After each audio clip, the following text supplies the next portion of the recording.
everyone, welcome back to my YouTube channel. আশা কৰোঁ আপোনাৰ সকলোৱে ভালে কুশলে আছে।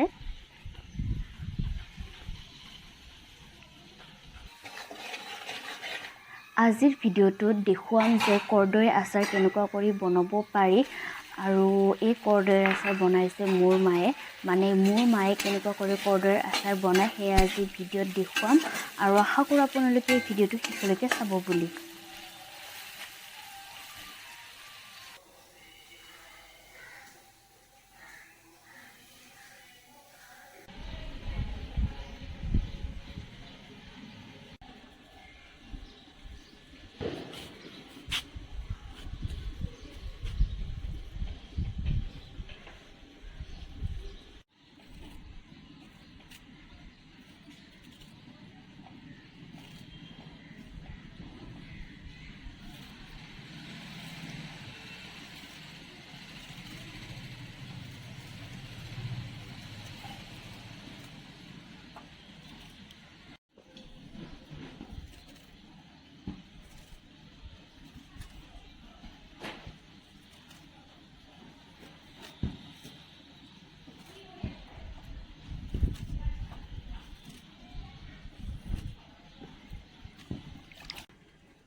আপোনালোকে এনেদৰে বনাই খাব বুলি আশা কৰিলোঁ। যদি আজি ভিডিঅ'টো চাই ভাল পাইছে তেনেহ'লে লাইক কৰিব, শ্বেয়াৰ কৰিব, ছাবস্ক্ৰাইব কৰি দিব আৰু ভিডিঅ'টো কেনেকুৱা পালে কমেণ্ট কৰি জনাব। আজি ভিডিঅ'টো শেষলৈকে চোৱাৰ কাৰণে ধন্যবাদ।